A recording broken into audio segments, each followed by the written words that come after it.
بسم الله الرحمن الرحیم. نن زموږ د طریقة العصریه د اولې حصې سبق نمبر 182 دی او الدرس الخامس والاربعون 45 نمبر درس دی. په نن درس کې به ان شاء الله موږ تمرین حل کوو. په تمرین کې دوه سوالونه راکړي دي. ترجم بالعربیه، عربی کې ترجمه وکړئ. د پښتو جملې را راکړي د دې به تاسو عربي جوړه کړئ. او دویم سوال را راکړي ترجم بالپښتونیه، پښتو کې ترجمه وکړئ.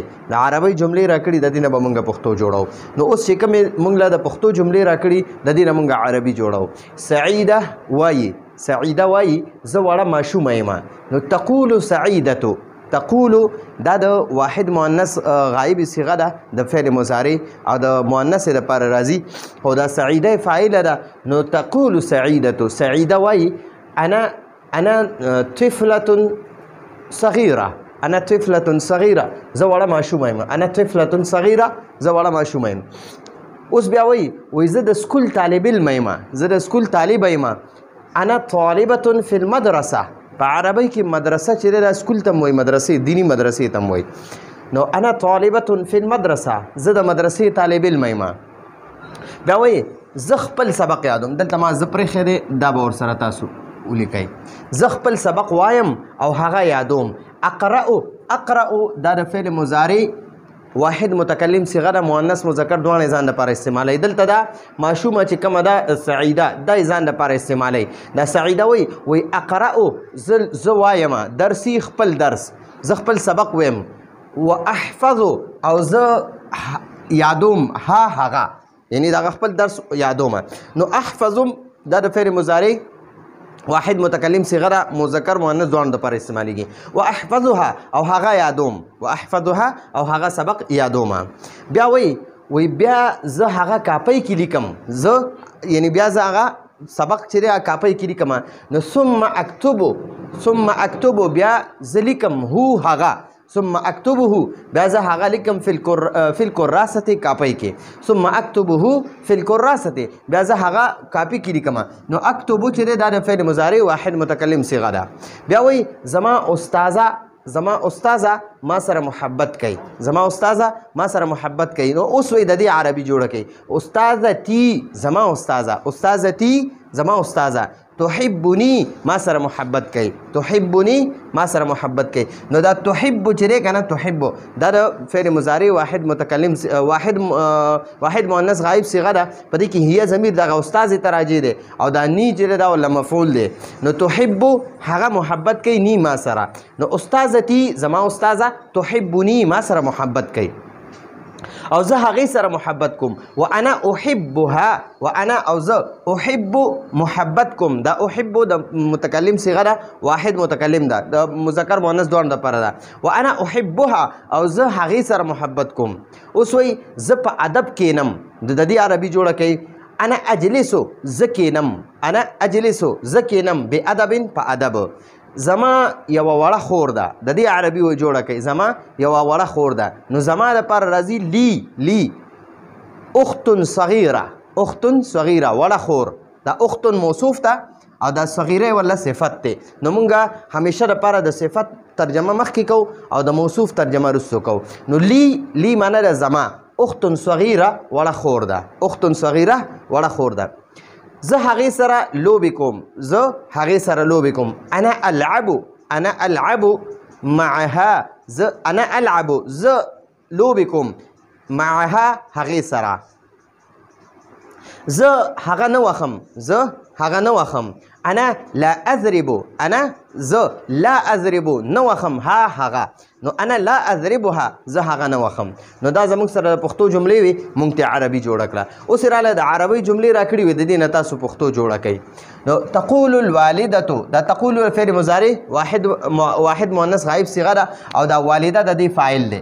تقول الوالدة والده وایي، مور وایي لبنتها خپلې لور ته، لبنتها خپلې لور ته. یا بنیتی ای زما محبوبې لوري، ای زما خوږې لوري. یا مونږ په پښتو کې وایو ای زما بچوړیه. نو دغه شانتې دا بنیتی چې دی دا د تصغیر دپاره استعمالیږي او د محبت انداز دپاره استعمالیږي. یا بنیتی ای زما بچوړې. استيقظي. اوس په دې جملو کې دا کومه چې عربي ده که نه مونږ به د دې پښتو جوړو نو د دې عربۍ په دې جملو کې مونږ له د امر د مؤنث صیغې راکړي دي. یو د امر د مذکر صیغې دي، د مذکر د امر بیلې صیغې دي او د مؤنث د امر بیلې صیغې دي. په دې باندې زه پویم. دا مور چې دا د لوري ته وایي استيقظي ته پاسه، استيقظي ته پاسه، فی الصباح الباکر سحر وختي، ته سحر وختي پاسه. دا استيقظي دا د امر صیغه ده، ته پاسه. ګورئ ښځې ته چې وایي چې ته پاسه نو هغې ته دا صیغه استعمالوي استيقظي. د ضوا باندې به زیر اچي او بیا به ورسره دا یام لګي استيقظي. او یو هلک ته چې وایي یا یو سړي ته چې وایي چې ته پاسه نو هغې ته به وایي استيقظ، استيقظ، استيقظ. دا سړي ته د امر صیغه ده استيقظ ته پاسه. او ښځې ته به وایي استيقظي، دې سره به د ضوا سره به یا ساکن لګئ نو دا یا چې دی دا د مؤنث علامت دی استيقظي. او سړي دپاره ورسره یا نه لګي استيقظ، استيقظ ته پاسه، استيقظي ته پاسه، فی الصباح الباکر سحر وختي. وتوضئي، وتوضئي او ته اودس وکړه، وتوضئي او ته اودس وکړه. سړي ته چې وایي چې ته اودس وکړه نو هغه ته به وایي توضؤ، توضؤ ته اودس وکړه. او ښځې ته به وایي توضئي ته اودس وکړه. وصلي، ګورئ دلته د صلي سره د یام ده که نه خو سړي دپاره به ورسره دا یا نه استعمالېږي. سړي ته به وایي صلي، صلي ته مونځ وکړه، صلي ته مونځ وکړه. او ښځې ته به وایي صلي، دا یا به ورسره لګې صلي ته مونځ وکړه. نو ګورئ د سړي دپاره د امر صیغه او د ښځې دپاره د امر په صیغه کې فرق څه دی چې د سړي دپاره د امر صیغه هغې سره یا نه لګي او د ښځې لپاره چې کومه د امر صیغه هغې سره یا لګي. نو دلته کې دا ټولې د مور د خپلې لور ته د امر صیغې استعمال کړي دي نو ټولو سره یا دي نو پوه شه چې دا د مؤنثې ته د امر صیغې دي. وتوضئي او ته اودس وکړه. وصلي الفجر او ته د سحر مونځ وکړه فی البیت کور کې. نو دلته کې وتوضئي وصلي الفجر فی البیت ته اودس وکړه او کور کې د سحر مونځ وکړه، ته اودس وکړه او کور کې د سحر مونځ وکړه. وتلي، وتلي ګوره سړي ته چې وایي چې ته تلاوت وکړه نو هغه ته وایي اتلو، اتلو، اتلو، اتلو، اتلو. ټیک شو جی. او چې کله ښځې ته وایي چې ته تلاوت وکړه نو هغې دپاره به وایي اتلي، ات نه دا حمزه به نه چې اتلي، اتلي. نو ښځې لپاره او سړي لپاره دا ګورئ نبي علیه السلام ته په قرآن پاک کې الله په فرمایي اتلو ما اوحي، اتلو ته اولوله ته ووایه ما اوحي الیک څه چې تا ته وحي شوی دی یعنې قرآن پاک ووایه. او اتلي ښځې ته چې وایي چې ته ووایه نو هغې ته به اتلي. اوس پته وایي چې یاره دا خو وتلي دی دا خو اتلي نه دی. نو ګورئ دلته کې د امر صیغو سره چې کوم حمزه په شروع کې دی که نه دا حمزه وصلي دی، وصلي حمزه وصل دی، حمزه وصل.